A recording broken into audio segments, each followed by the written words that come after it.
I'm Coach Tarek. And I'm Vanessa. We are your movement experts, and we are here to educate health and fitness professionals with the tools to create real change for and within the industry.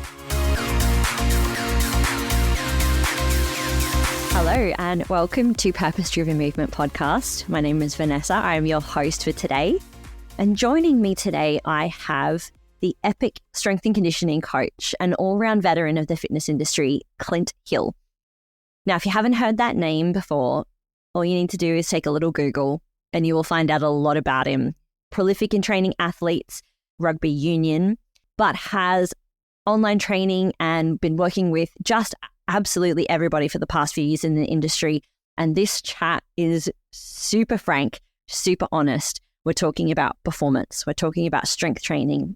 And what are the differences when it comes to training like an athlete and just training in general? You'll be surprised, I think, at some of the directions that this conversation goes down. I'm really looking forward to hearing what you think about it, because I know I've been not surprised because I know his caliber, but surprised at the depth of where this is going. And it's really interesting. I'm really, really excited to bring you this one. I hope you enjoy.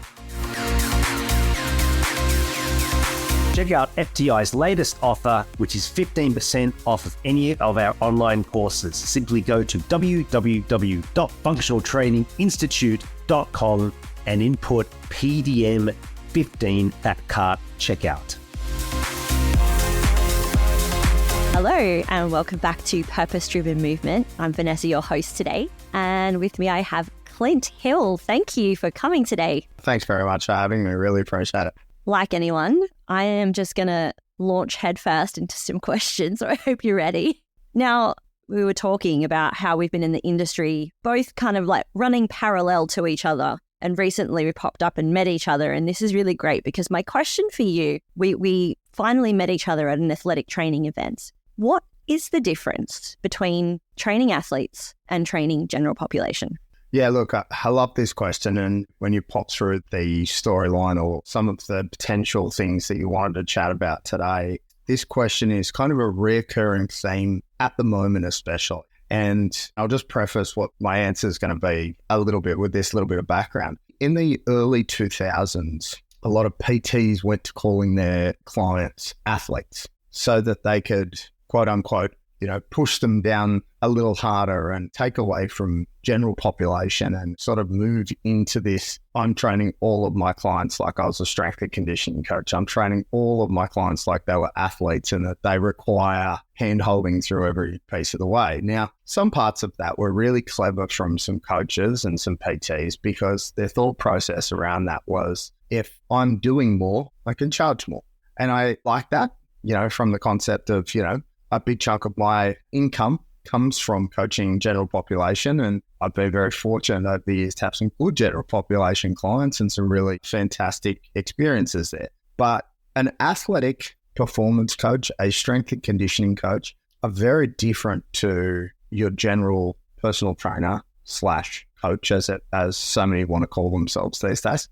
But I think the reason that there's a difference comes down to what the outcome of that person is doing. So if I have a 12-month plan for that person to compete in whether it could be just a triathlon, but if I've mapped out a 12-month schedule, I follow 4 to 6 week blocks, I make, everything is done with an annual plan in mind, as opposed to 27 events. Or, oh, hey, coach, I'm going to do, blah, blah, blah next weekend. That's the difference, right? The planning around that is not just the next 6-week block, the next fortnight, the next whatever it happens to be.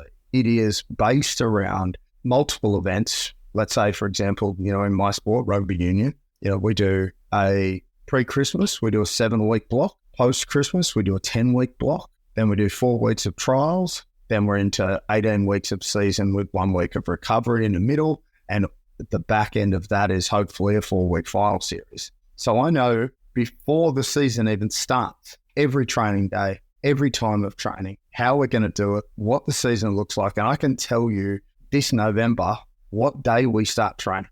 what time training is and what session we're going to be doing. That is athletic performance. That is long-term athletic development. And that is the difference between training a personal training client for a strength increase or a muscular increase or a body composition decrease for that matter.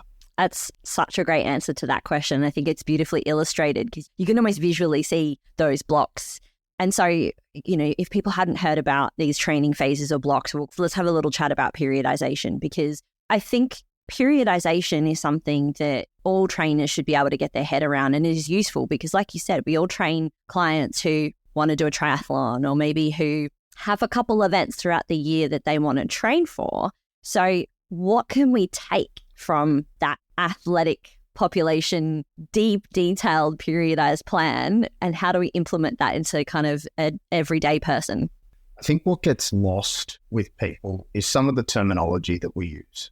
And this is probably the difference between a good coach and a poor coach. And I'll go into that a little bit later. But, we spoke off air of, that it's okay for me to swear and there's, certain things there. But one of the key points that I want to make here is that when it comes down to periodization, it's a big word that means block training with the knowledge that there's going to be a testing period at the end of each block. Now, the test may be very simple and the next block it may be very complex, but you know what that is going to be in athletic training. You don't know what that is going to be in general population, because a GP person will come to me and say, I saw this Spartan race that I want to go and do. Are you cool with that? Like, oh yeah, great. Let's pivot. Let's do this. Let's change this block around so that you've got those elements. Now, whilst I try to explain to personal trainers that I mentor and strength and conditioning coaches that I mentor, that I want people to really get their head around that we have an opportunity to grow as a coach, to grow as a personal, to grow as a strength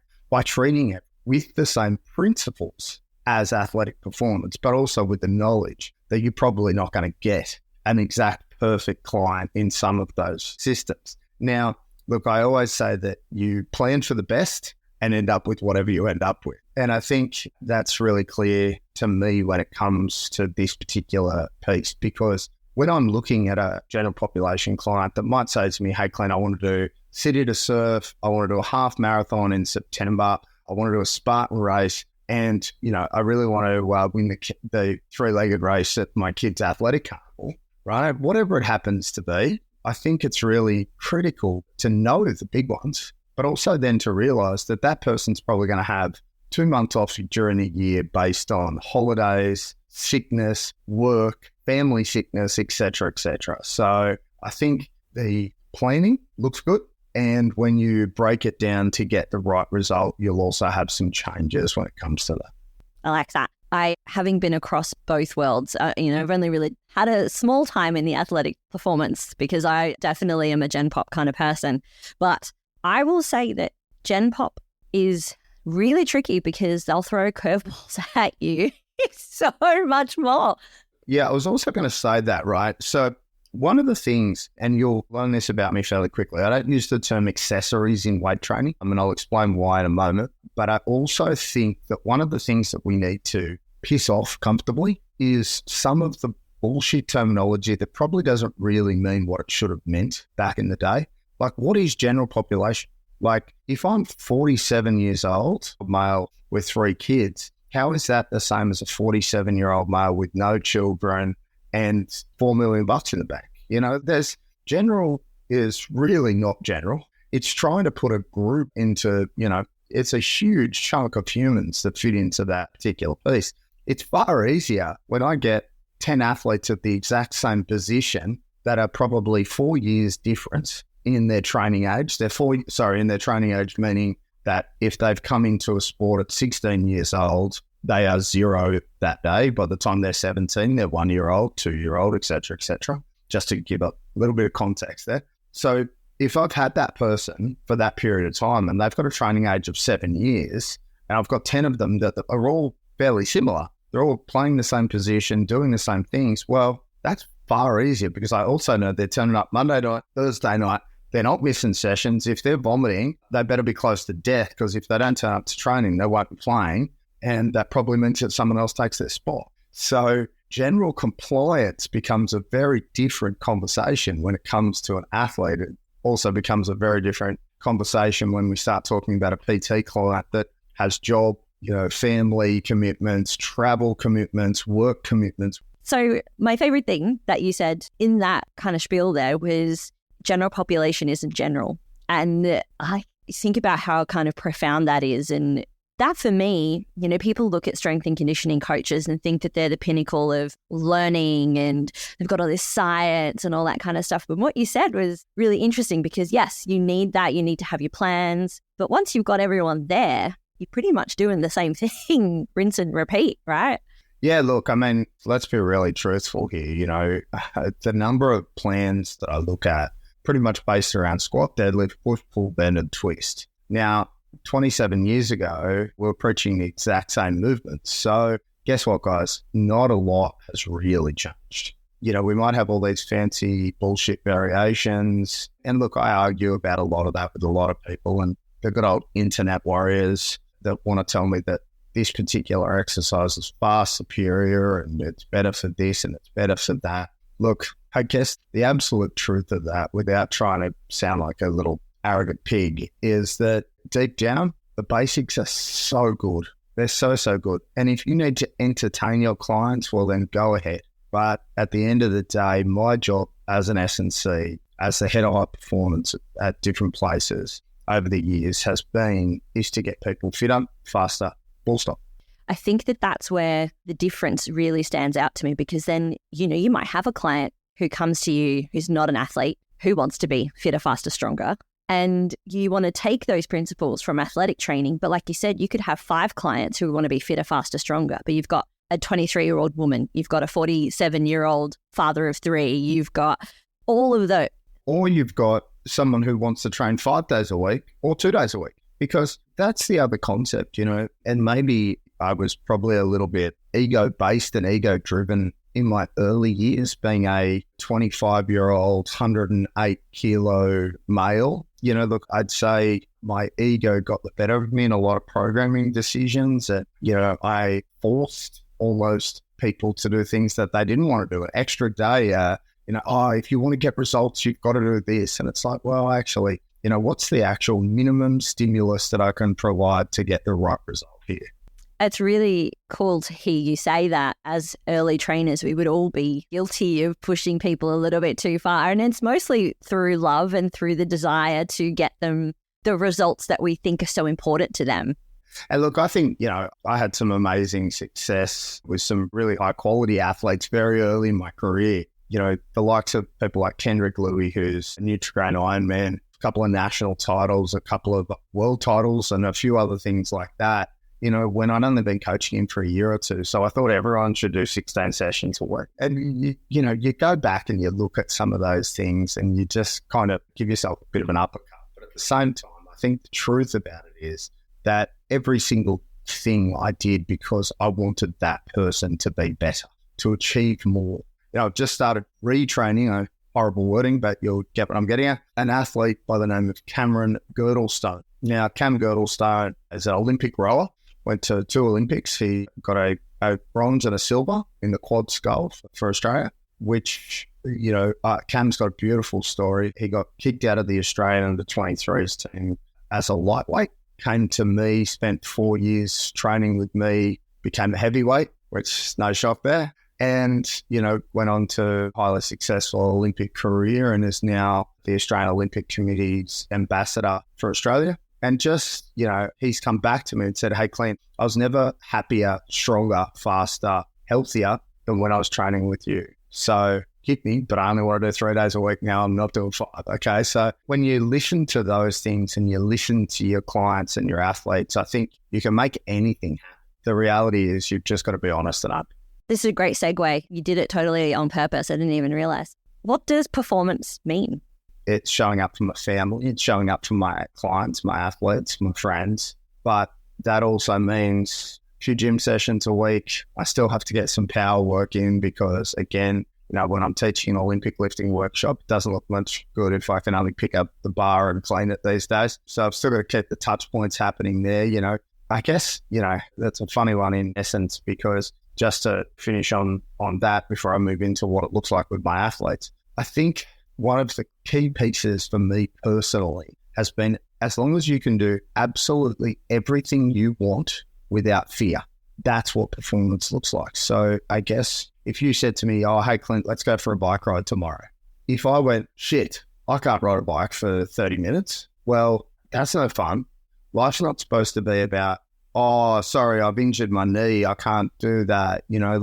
Making up those little white lies to get yourself out of the fact that actually I couldn't do a 30-minute bike ride with you. So performance is whatever it means to you, but what it means to me is being able to do whatever is associated with your general day, your general life, so that you can get all of the things that you want to get in.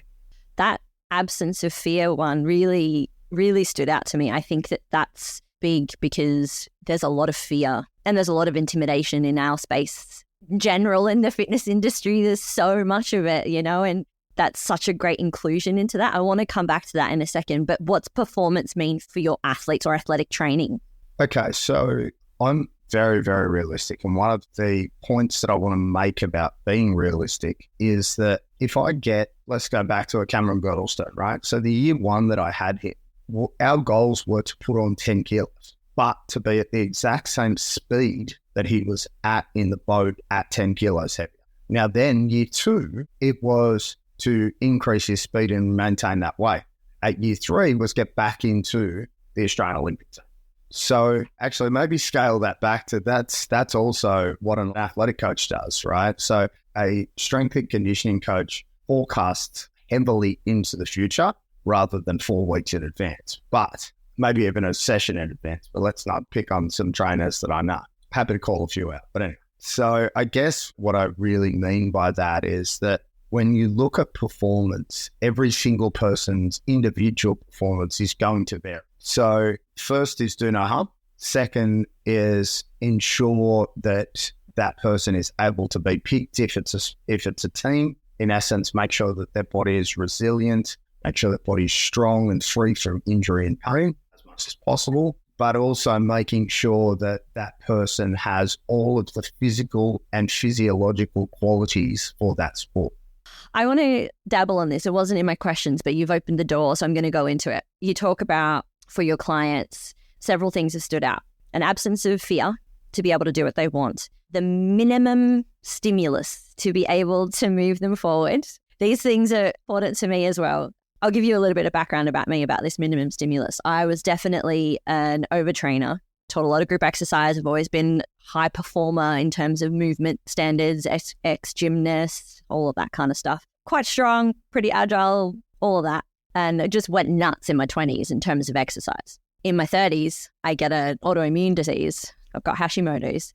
So everything's got to slow down. Everything's got to slow down. And for me, that minimum stimulus just to keep me moving forward is so important, because there's so much that can tip me over the edge and put me right into exhaustion and just complete apathy for days and days and days on end, where I can't do anything. That's really big for people. And I think that that's really underestimated. So what does that mean? How do we get that? I'm going to elaborate a little bit and come back to the answer. So there's a book called The Magic of Thinking Big. Now, I didn't include this in the notes, even though you asked for a book recommendation or something along those lines. But The Magic of Thinking Big by Dr. David Schwartz. Now, the reason that I like this book is he talks about the power of positivity into what you do. So the power of confidence in what you do. Now, it's a more business-related book, but I'm just going to use that as a really cool example, because one of the critical pieces to minimal stimulus is understanding where that is for you. Comparison's the thief of joy, right? We all know that saying. If you compare what you're doing today to what you were doing 20 years ago, 15 years ago, 10 years ago, you're an idiot, because we're not supposed to compare to anyone or anything. We're supposed to be present. We're supposed to realize exactly where we are. A great week for me now is making sure that I do my ice baths and my ice showers most mornings. And by the way, I just said most. I didn't say all. I didn't say, again, whatever I feel like. If I'm up at 3:30, I'm very, very, very reluctant to do a very long ice cold shower unless I need it to wake myself up. But I guess what I'm trying to get at is if I do a couple a week, that's good. I'm pat on the back, tick, move on. Now, if I get my 3 weights work in, I get 1 at least decent cardiovascular hit out, and I get a couple of walks with my partner, my daughter, and my dog. You know what? Pretty happy boy. Now, some weeks that doesn't happen.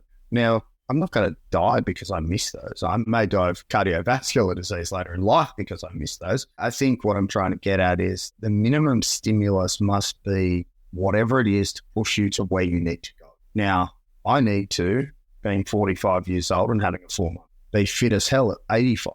If I can be in the same physical condition as I am today at 85, I've won. Now, that's my race. I don't know what yours is, and I don't know what your listeners are, but for me, the essential piece of this is it's got to be what makes you happy. It's got to be what makes you healthy. And go do every physical test you can possibly do at a doctor. That's fine. But also the other part of it is it should come down to, are you able to compete in the things you wish to compete in? If you can't pick up your kids, if you can't, like I still practice simple stuff. Last night, for example, at rugby training, I had to do return to contact for one of my players. So therefore, I was the person that got tackled. Now, I'm 45 years old. I really don't need to be doing this shit. When 23-year-old, 6'8", 123 kilo guy tackling me, it's not fun. But the other part of that is I'm fine today. So I'm relatively well enough conditioned to cop it. But that's also part of my job requirement. So if somebody else is wanting to perform in jiu-jitsu, wanting to compete in CrossFit, wanting to do whatever it is that they want to do, well, that's their version of that. Now, back to the actual question of minimal stimulus. What does that look like? Well, what you are today, to go backwards, is anything below minimal stimulus. And this is part of the problem. Somebody will say to me, what does that look like? Well, I don't know what it looks like for you because, we need to do a lot more discussion, a lot more testing to work. But as a general rule, as that shit word again, as a general rule, yeah, I know, bloody hell, give me another word. I'll use it, please. Actually, go check in the thesaurus for another word that means general so I can use something. Let's create an Urban Dictionary, new meaning. Yeah. Yes, I love it. But what that probably looks like is at least 1 cardio hit out a week of 20 minutes plus. That should be enough for your heart health. At least 1 longer, slow cardio stint, whether it's a 45-minute, hour-long walk, whatever it happens to be. Probably 2 weight sessions a week and some form of mobility. Okay, yoga, stretch, I don't care what it is. Again, if you don't enjoy it, don't fucking do it. If you enjoy it, do more of it. Such good rules. Love it. Sounds so simple when you put it like that, right? I know, right? It's the same as, talking about diet, what should you do? Well, do whatever makes you feel better. I don't care anymore. It's funny though, the more you're in the industry, the more you go back to just really, really simple things. Look, I think, there's that wonderful, wonderful bell curve where, you're in the middle of your career and all of a sudden, even though technically I'm certainly in the actual physical middle of my career, as far as the exercise vocabulary that I use today is probably 25 exercises as opposed to 10 years ago, it was about 175. Because what I've realized is in most cases, you can get it done far simpler. And this is a little segue, I apologize. I get the shits when I watch Instagram. I see a particular trainer who's probably, and I'm sure they've got a great big following. Doesn't necessarily mean because you have a great big following that you're actually any good. But bagging other trainers, like seriously, fuck off. Stop it. Look, I have a couple of pretty simple rules, right? Keep your shirt on. Don't wear too much lycra unless you're a bike rider, and try to remain reasonably positive because you don't look better because you bag the shit out of other people. Oh, this has come up so many times, I think recently as well, because we want to share in our industry. We want more people to join it. We want to create a healthier, better world for people in general. And that is a barrier because people get disillusioned because they feel like they're going to get made fun of. And there's no context behind Instagram. Like I said, there's so many exercises that might be fine for that particular person in question. I have absolutely no idea what's going on behind the scenes. I have no idea. Yeah, I have no understanding of why you would spend more of your time belittling or bagging other people. I'm sure I have many trainers that I follow for that purpose, to watch them do that. And I quite regularly think to myself, that keeps my finger on the pulse of what people think is right and wrong. But also I get very disillusioned with the fitness industry. Here's an interesting question for you then. If you were your own coach when you were a kid or a teenager, like coming back now, what would you change about your training that, you think might have made a positive impact or a different impact in your life? I hate to keep half answering a question with another question, but I'm going to do it again. I said to her, what is one thing you wish you could go back and tell 21-year-old Jess? And she said, oh, wow, that's a really good one. She goes, what's yours, so that I've got a bit of time to think about it? I said, yeah, look, easy. I said, have a little bit more confidence, be a little bit more open and vulnerable, and also don't be so fearful. And there's that word again, strangely enough. Don't be so fearful of mistakes. I still joke regularly now that I've made more mistakes than you've made attempts. It's probably true. I'm 45. So I think that would probably be it. Just make more attempts. It's really interesting because it's that question, right? Like, if you had it all again, I don't have an answer for myself, because knowing what I know now is the result of the attempts and the mistakes, right? Of course. I was just about to say I'm a pretty small guy. Now, the funny thing about that statement is I'm 6 foot tall. I weigh 98 kilos, and I think I'm small because comparison is the thief of joy. As a rugby player, I was 108 kilos, and I was still told I was too small. And half of the boys that I coach now are 6'8" and above, and 140, 150, who knows how many kilos, right? So inadvertently or subconsciously, whichever word you wish to use in this particular context, I compare myself to them, right? So I am smaller than a lot of them. But when I walk into a normal room, I'm probably twice the size of most people. But I forget that because the people that I spend the most time with are far bigger. But the reason that I was about to say that is that I used to always conceptually believe that I was far too little to succeed. I was at one point, too young to succeed, and now too old to succeed, or whatever the case may be, right? There's far too many this is the reason for my failure. This is the reason I couldn't do this. This is what a load of absolute shit. You may not be able to do certain things, but there's so many that you can, like I recently trained a guy to do the Himalayas. So he wanted to do Annapurna and, hopefully make base camp, right? So now not only did he do it, but he utterly destroyed the other group that he walked with. And when we discussed it, he was 100% sure that he was coming dead last in that group.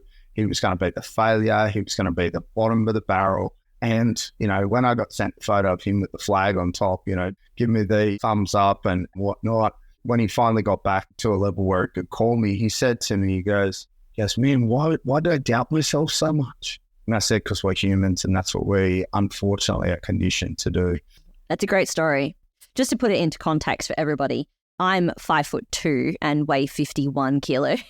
You're definitely not the smallest person in the room by far. So it's a funny one because as a gymnast, I was like the perfect size. Yeah, so it's all context. Okay, 2 more questions. This one is going to seem really random. I think group exercise is severely underrated, but also not generally well programmed.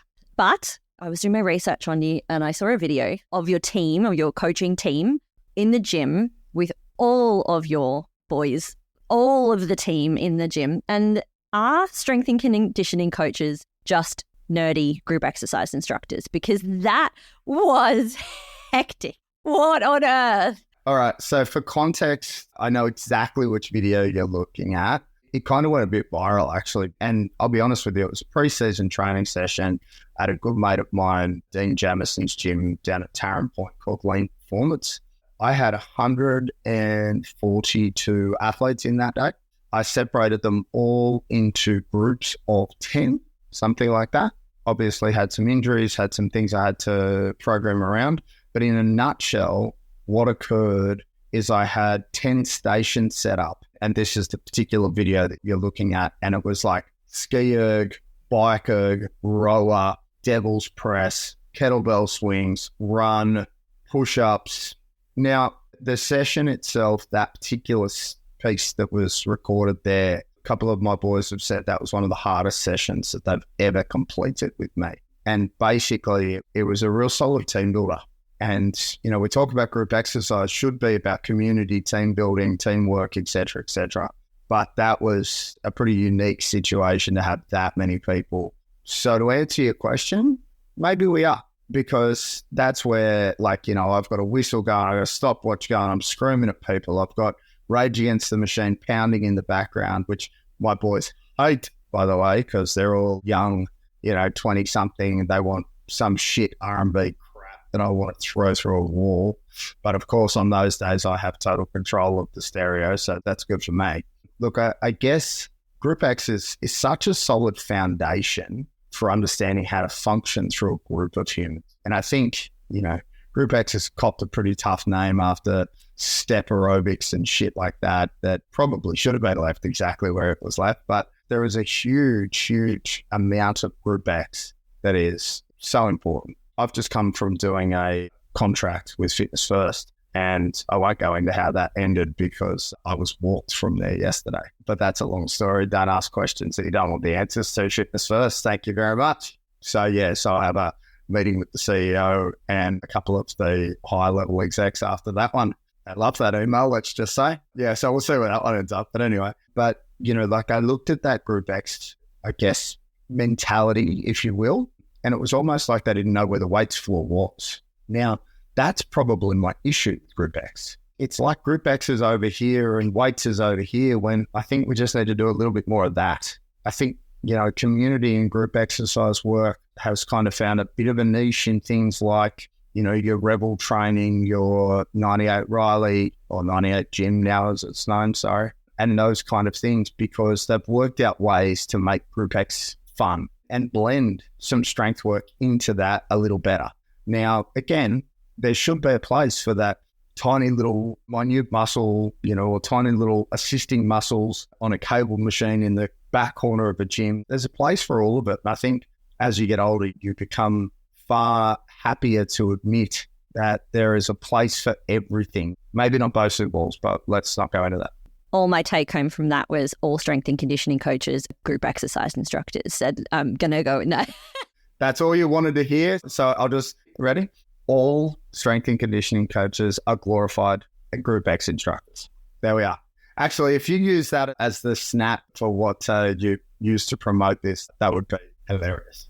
Very, very entertaining. That is definitely not all I'm going to take, but I just had to hear it. All right, my last question is, and we ask this of everyone who comes onto the podcast. It's Rainbow Land. There are no consequences.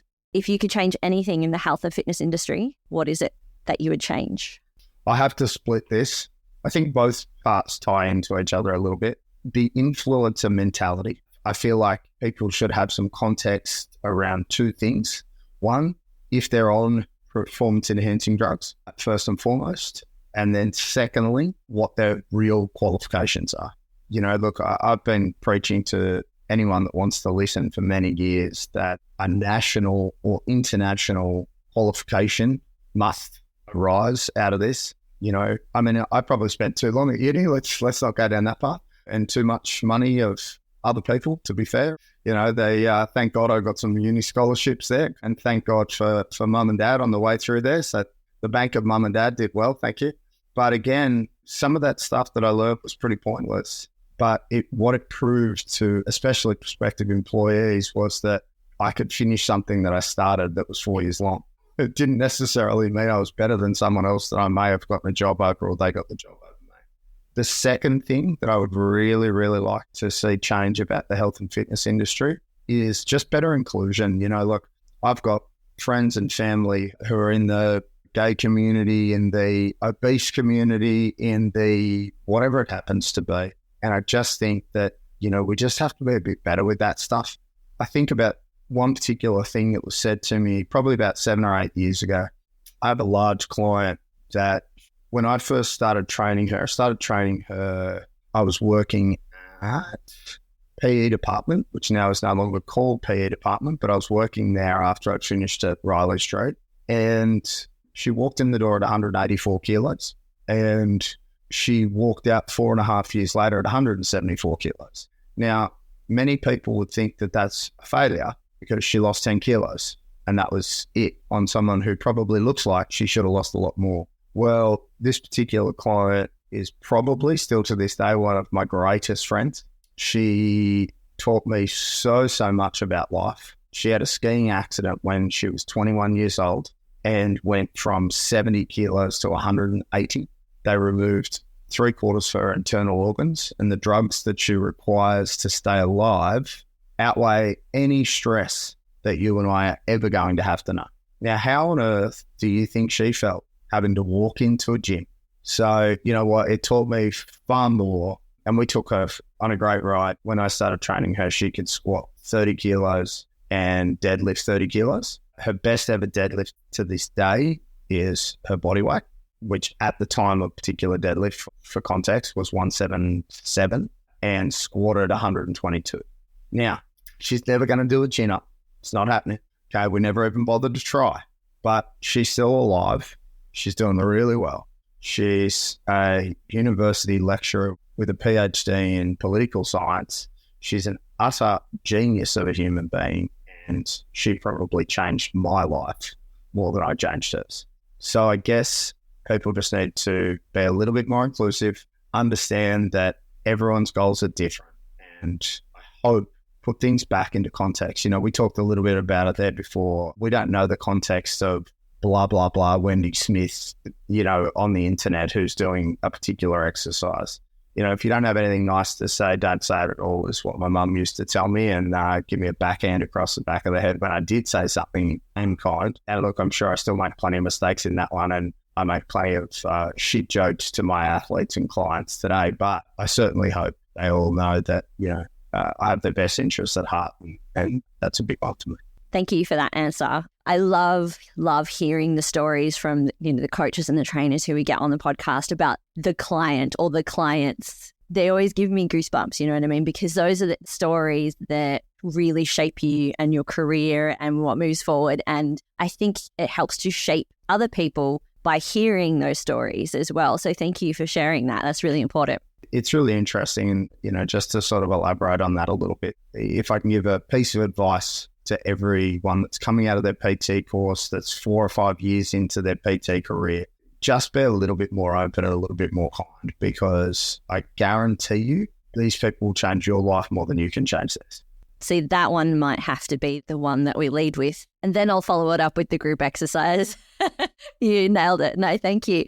Yeah. Look, I've definitely turned into a far bigger softie than I was. You know, there's, you know, another real quick story before we wrap up and whatnot. The Wallaby captain, Alan Alatoa, for a massive big name drop for me. I coached Alan as a 14-year-old. I played with his dad, really good friends with his dad, his brother, all of them, right? Now, Alan told a story at a Wallaby function, which he invited me to, about some of the things that I used to say to them on the training field. Now, of course, I went all blood drained out of my face because I was like, oh God.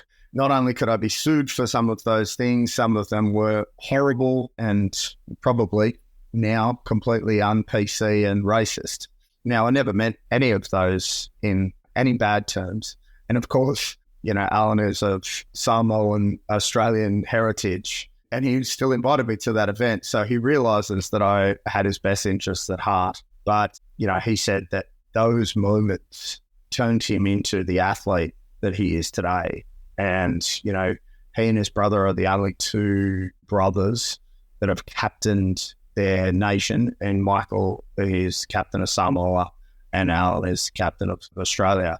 They're the only two brothers that have done that simultaneously. And I coached both of them. So it's a nice thing to realize that, you know, the impact that you can have on athletes and clients' lives, as long as done in the right way, will always come back to shake your hand. No, that's great. I think that the lesson there as well is that you can't ever be perfect and you can't judge yourself for the things that you did 15, 20 years ago, but you can learn from them, right? Absolutely. I only make jokes about people with skinny legs now because I think that it still falls into politically correct lines. But yeah, I've got to be very careful with those things. Look, it's great to hear, and it's the perfect way to end what a really nice, well-rounded discussion and chat. So I really appreciate your time. Thank you so much for spending it with me today. My absolute pleasure. Thank you very much for having me. We are so grateful for your support and for tuning in to our podcast. We know that many of you have friends or colleagues who would also benefit from our content, and we would be honored if you could share our podcast with them. Sharing on social media, email, or even talking about us to a colleague is such a huge help in getting our message out there. Can't wait to continue to grow and connect with more people through our podcast.